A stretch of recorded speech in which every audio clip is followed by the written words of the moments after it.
Hello दोस्तों, आपका स्वागत है अपने YouTube channel crazy study by Vishal पर।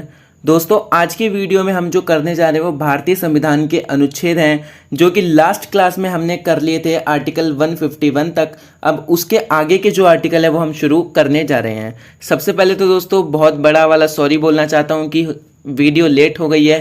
काफ़ी ज़्यादा प्रॉब्लम हो गई थी दोस्तों वीडियो ना बनाने की। दोस्तों बहुत सारी वजह थी जो मैं नहीं कर पाया, लेकिन दोस्तों अब जो है आपको ये वीडियो मिलेगी और आर्टिकल 200 तक की वीडियो मैंने पहले ही बना ली है, तो अब आपको वेट करने की कोई ज़रूरत नहीं है। और ऐसे ही करके एक एक दो दिन में जल्दी से जल्दी ये सारी वीडियो ख़त्म करेंगे, फिर सारे संशोधन करेंगे। उसके बाद मैं एक्चुअल में आपको संविधान दिखाऊंगा कि भारत का संविधान दिखता कैसा है। ठीक है दोस्तों, तो चलिए स्टार्ट करते हैं आज की वीडियो। और वीडियो शुरू करने से पहले दोस्तों, अगर आप हमारे चैनल पर नए हैं तो उसको लाइक, शेयर और चैनल को सब्सक्राइब ज़रूर कर देना ताकि आने वाली सारी वीडियो, सारी इन्फॉर्मेशन आप तक पहुंच सके।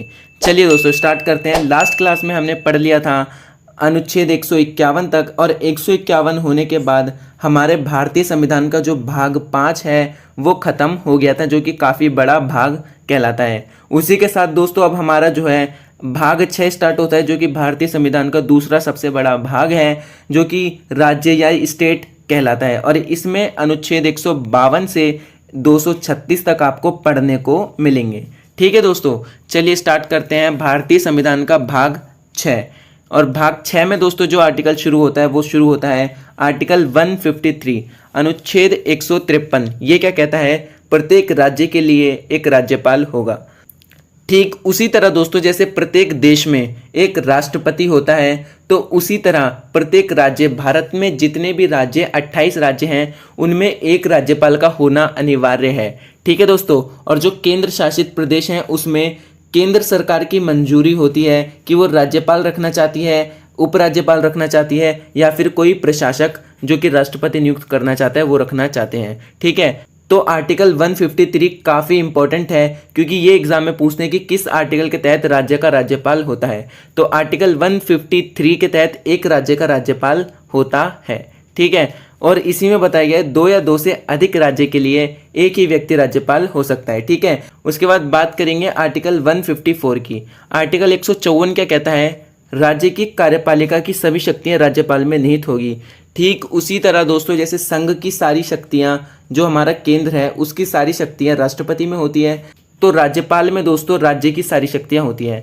दोस्तों जो आपने पढ़ लिया है भाग 5 में वो सब कुछ सेम है भाग 6 में, बस बदला है तो क्या? आर्टिकल का नंबर, आर्टिकल का नंबर बदला है, बाकी कुछ भी नहीं बदला है। ठीक है, उसके बाद बात करेंगे दोस्तों आर्टिकल 155 की। आर्टिकल 155 क्या कहता है? राज्यपाल की नियुक्ति। राज्यपाल की दोस्तों नियुक्ति होना ये कैसे होगी, किस लिए होगी और कितने समय के लिए होगी, इन सब के बारे में जो है बताया गया है। ठीक है दोस्तों, बात करेंगे अनुच्छेद 156 की। अनुच्छेद 156 क्या कहता है? इसका सब क्लॉज है ये अनुच्छेद 156 का एक, जो कि राज्यपाल का कार्यकाल बताता है। राज्यपाल का कार्यकाल राष्ट्रपति के कार्यकाल की तरह 5 वर्ष का होता है। ठीक है, तो राज्यपाल का कार्यकाल 5 वर्ष का होता है। उसके बाद बात करेंगे अनुच्छेद 156(2) की। अनुच्छेद 156(2) क्या कहता है? राज्यपाल की अनुपस्थिति में उच्च न्यायालय का मुख्य न्यायाधीश उसका कार्यभार संभालेगा।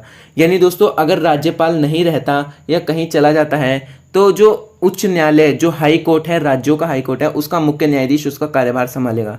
अब कुछ बच्चे बोलेंगे सर अगर मुख्य न्यायाधीश भी नहीं हुआ तो जो हाई कोर्ट है उसमें जो सबसे एज्ड व्यक्ति होगा, जिसकी उम्र सबसे ज़्यादा होगी, उसको जो है कार्य के लिए कहा जाएगा।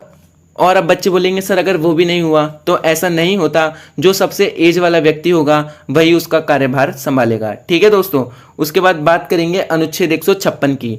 आर्टिकल 156(3) अगले राज्यपाल की नियुक्ति तक पिछला राज्यपाल अपने पद पर बना रहेगा। यानी दोस्तों जब तक नए राज्यपाल की नियुक्ति नहीं हो जाती तो पिछला राज्यपाल जो है वो वहाँ पर बना रहेगा, कुर्सी पर बैठा रहेगा। ठीक है दोस्तों, उसके बाद बात करेंगे आर्टिकल 157 अनुच्छेद 157। राज्यपाल नियुक्त होने के लिए कई अहर्ताएं हैं। यानी दोस्तों राज्यपाल जो है उसको होने के लिए क्या क्या जो है ज़रूरी है, चीज़ें ज़रूरी है, अहर्ताएं। कोई व्यक्ति राज्यपाल नियुक्त होने का पात्र तभी होगा जब वह भारत का नागरिक होगा। भारत का नागरिक तो होना चाहिए। ठीक है दोस्तों, उसके बाद 35 वर्ष की दोस्तों उसकी आयु पूरी होनी चाहिए, तब जाके जो है वह राज्यपाल के लिए मान्य होगा। ठीक है। उसके बाद अनुच्छेद 158 आर्टिकल 158 क्या कहता है, राज्यपाल कार्यालय की शर्त। दोस्तों राज्यपाल के कार्यालय की क्या क्या शर्त होगी वो इसमें बताया गया है।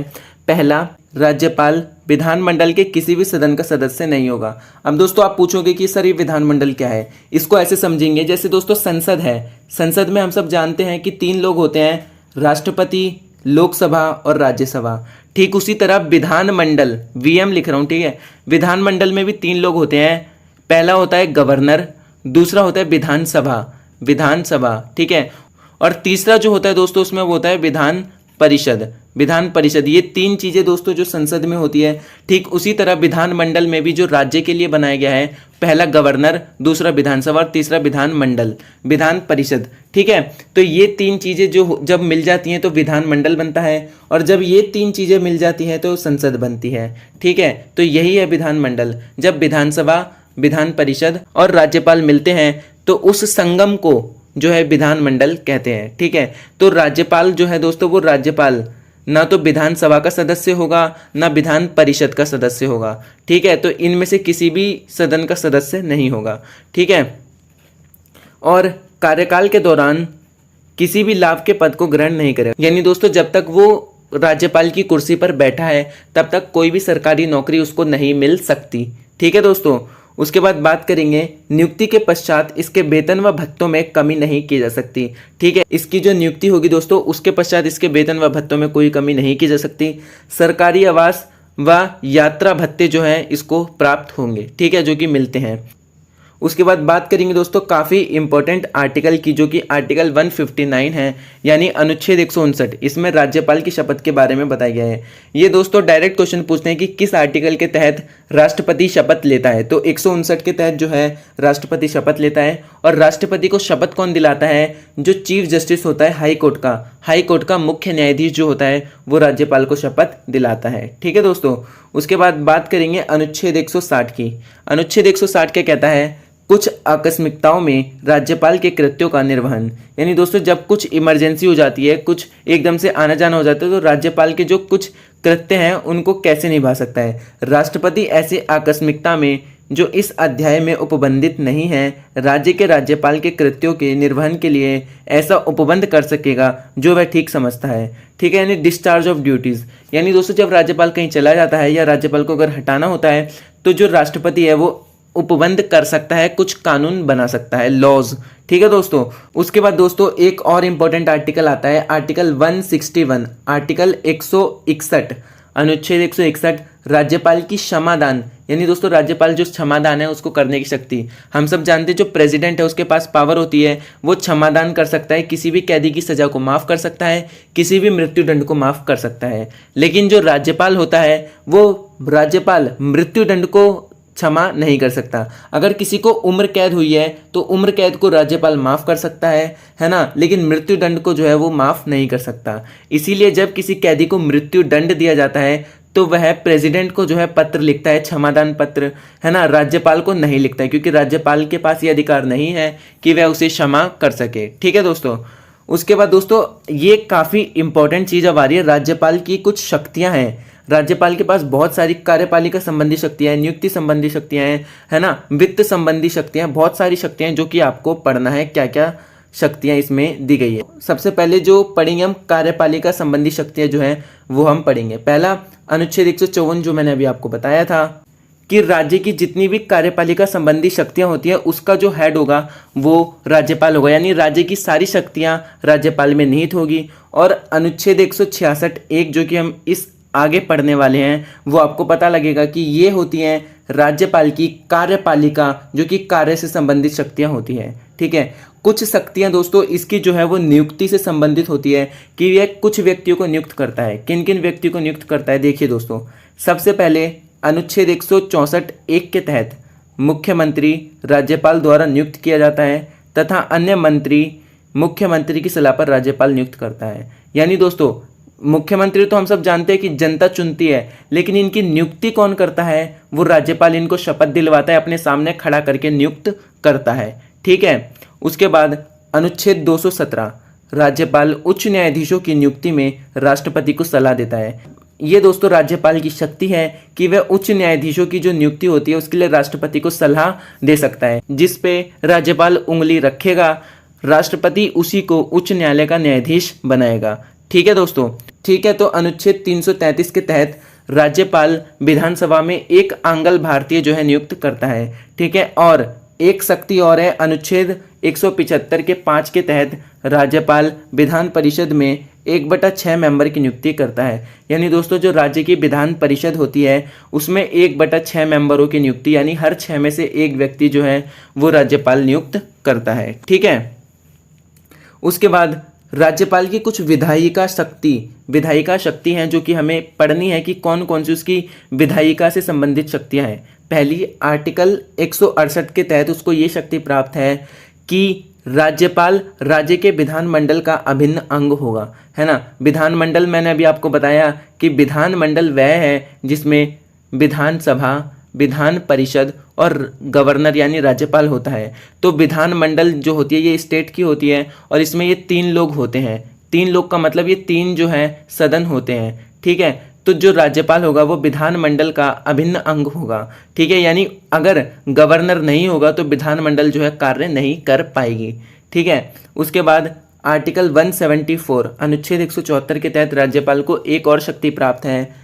राज्यपाल ही विधानमंडल के दोनों सदनों को सत्र के लिए बुलाता है। जैसे राष्ट्रपति राज्यसभा और लोकसभा के दोनों सत्रों को बुलाता है, ठीक उसी प्रकार राज्यपाल जो होगा, राज्य का राज्यपाल, वह राज्य की जो विधानसभा है और विधान परिषद है उनको सत्र के लिए बुलाएगा, जो कि इसकी अगली वीडियो में आपको पता चलेगा। ठीक है दोस्तों, उसके बाद अनुच्छेद 175 के तहत विधानमंडल में राज्यपाल का अभिभाषण। ठीक है, जैसे राष्ट्रपति अभिभाषण देता है संसद में, ठीक उसी तरह 175 के तहत विधानमंडल में राज्यपाल भी जो है अभिभाषण देता है ना। उसके बाद अनुच्छेद 176 विधानमंडल में राज्यपाल का विशेष अभिभाषण। ठीक है, तो विशेष अभिभाषण दे सकता है आर्टिकल 176 के तहत। उसके बाद दोस्तों अनुच्छेद 200 के तहत राज्यपाल को शक्ति है कि वह किसी विधेयक को राष्ट्रपति को सौंप सकता है। यानी दोस्तों अगर एक विधेयक विधानसभा और विधान परिषद इन दोनों में पास हो गया और वो गवर्नर के पास आया है, तो गवर्नर का ये शक्ति है कि वो उस पर अपनी सहमति व्यक्त ना करके उसको राज्यपाल को सौंप सकता है, उससे सहमति ले सकता है। ठीक है, उसके बाद दोस्तों अनुच्छेद 356 की शक्ति है जो कि काफ़ी इंपॉर्टेंट है। इस अनुच्छेद के तहत राज्यपाल राष्ट्रपति को राज्य में राष्ट्रपति शासन लगाने के लिए कह सकता है। यानी दोस्तों प्रेसिडेंट रूल जो है वो लगाने के लिए कह सकता है राज्यपाल। यानी राष्ट्रपति शासन अगर किसी राज्य में लगाना है तो उसकी सिफारिश भी दोस्तों राज्यपाल कर सकता है। ठीक है, उसके बाद दोस्तों अनुच्छेद 218 में क्या लिखा है, राज्यपाल की अध्यादेश जारी करने की शक्ति। जैसे दोस्तों आर्टिकल 1, 2, 3 के तहत जो है राष्ट्रपति अध्यादेश जारी करता है, ठीक उसी प्रकार 218 के तहत जो कि काफ़ी इंपॉर्टेंट है, राज्यपाल भी अध्यादेश जारी कर सकता है। ठीक है दोस्तों, अध्यादेश जारी का मतलब है दोस्तों जब किसी बिल पर एक मत नहीं मिल रहा है तो राज्यपाल दोनों सदनों को एक साथ बुलाता है और अपने सामने बैठ के फैसला करवाता है। तो ये होता है अध्यादेश। अगर आप दोस्तों इससे पहले की वीडियो देख लोगे तो आपको तब भी समझ में आ जाएगा। ठीक है दोस्तों, उसके बाद बात करेंगे दोस्तों राज्यपाल की कुछ वित्तीय शक्तियां होती हैं, धन से रिलेटेड फाइनेंशियल पावर्स होती हैं उसकी। कौन कौन सी? अनुच्छेद 202 के तहत राज्य का वार्षिक वित्तीय विवरण जो है राष्ट्रपति बुलाता है, यानी बजट, राज्य का बजट कहते हैं इसको शॉर्ट फॉर्म में।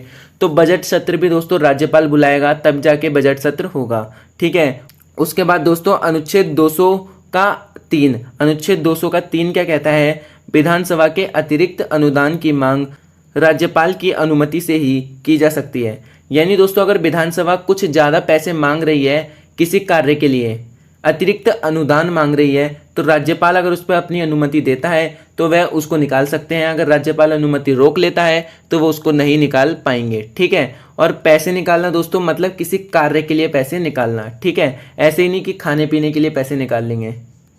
उसके बाद अनुच्छेद 207 का 1 इसके तहत राज्यपाल को ये शक्ति है कि विधानसभा में एक धन विधेयक राज्यपाल की अनुमति से ही पेश किया जाएगा। यानी अगर कोई धन विधेयक है तो राज्यपाल उसको बताएगा कि तुम्हें ये धन विधेयक इस टाइम लाना है, इस दिन लाना है और इतने बजे लाना है, तब जाके वो है उस दिन पेश किया जाएगा।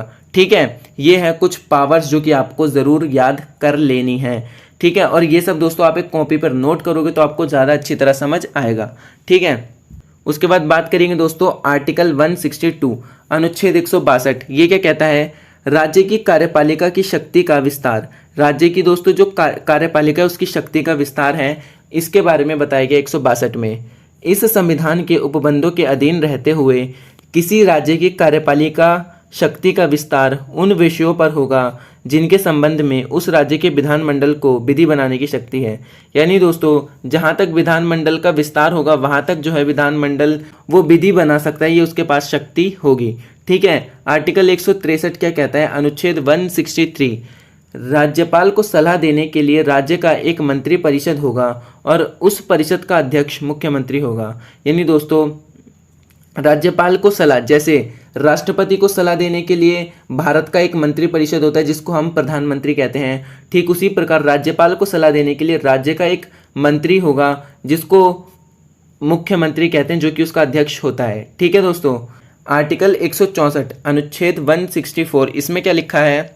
मुख्यमंत्री की नियुक्ति राज्यपाल द्वारा की जाएगी तथा मंत्री परिषद की नियुक्ति मुख्यमंत्री की सलाह पर राज्यपाल द्वारा की जाएगी। ठीक है, इसको आप अगर एक बार पढ़ लोगे तो ये आपको समझ आ गया होगा एक बार के पढ़ते ही। ठीक है, अब बात करेंगे मुख्यमंत्री के क्या क्या कार्य होते हैं। यह राज्यपाल और मंत्री परिषद के बीच तालमेल का काम करता है। यानी जो राज्यपाल है, गवर्नर है और जो मिनिस्टर है, इनके बीच का जो कड़ी है, तालमेल करने वाला, बीच का बिचौलिया, वो मुख्यमंत्री कहलाता है। ठीक है, उसके बाद मुख्यमंत्री का यह कार्य होता है कि यह मंत्रिपरिषद की बैठकों की अध्यक्षता करता है। ठीक है, यह राज्य सरकार की नीतियों का निर्माण करता है। ठीक है, यह विभिन्न मंत्रियों को विभागों का वितरण करता है। ठीक है, ये सब हम पहले से पहली क्लास से पढ़ते हुए आ रहे हैं। ठीक है, बात करेंगे आर्टिकल 165 की, जो कि काफ़ी इंपॉर्टेंट आर्टिकल है, इसको इंपॉर्टेंट मार्क कर लेना, काफ़ी बार पूछा गया है। इसमें दोस्तों राज्य का महाधिवक्ता के बारे में बताया गया है, एडवोकेट जनरल ऑफ स्टेट। जैसे दोस्तों संघ का जो है एक अटॉर्नी जनरल ऑफ इंडिया होता था, है ना, वैसे ही राज्य का एडवोकेट जनरल ऑफ इंडिया होता है।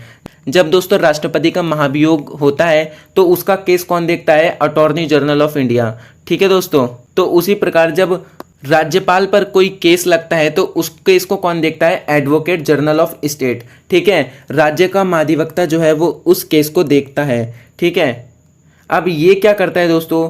यह राज्य का प्रथम विधि अधिकारी होता है। ठीक है, और यह राज्य सरकार का वैधानिक सलाहकार होता है, यानी लीगल एडवाइजर होता है, जो कि एडवोकेट जनरल ऑफ इंडिया कहलाता है। ठीक है दोस्तों, इसका पद उच्च न्यायालय के मुख्य न्यायाधीश के बराबर होता है। ठीक है, इसकी योग्यता भी उच्च न्यायालय के न्यायाधीश के बराबर होती है।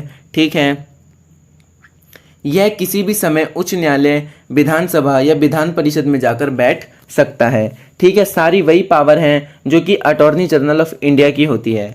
ठीक है, उसके बाद बात करेंगे दोस्तों अनुच्छेद 166 आर्टिकल 166 क्या कहता है? राज्य की सरकार के कार्य का संचालन। दोस्तों राज्य की सरकार जो है उसका कार्य जो होगा वो कैसे चलेगा, संचालित कैसे होगा, उसके बारे में जो है वो 166 में बताया गया है। इंपॉर्टेंट नहीं है, इग्नोर भी करोगे तो चलेगा। ठीक है, उसके बाद बात करेंगे अनुच्छेद 167 की। आर्टिकल 167 क्या कहता है? राज्यपाल को जानकारी देने आदि के संबंध में मुख्यमंत्री का कर्तव्य है। जैसे दोस्तों प्रधानमंत्री का कर्तव्य होता है कि वो राष्ट्रपति को सारी जानकारी दे, ठीक उसी प्रकार एक सीएम का, चीफ मिनिस्टर का कर्तव्य होता है कि वह गवर्नर यानी राज्यपाल को इसके संबंध में जो राज्य से संबंधित है उसके बारे में जानकारियां दे। ठीक है, तो ये आर्टिकल 167 में बताया गया है। ठीक है दोस्तों, तो ये वीडियो दोस्तों काफ़ी लंबी हो गई है तो इसको रोकते हैं यहाँ पे, क्योंकि आगे से दोस्तों जो है वो राज्य की विधायिका शुरू हो रही है, इसीलिए आर्टिकल 167 पर इसको रोकते हैं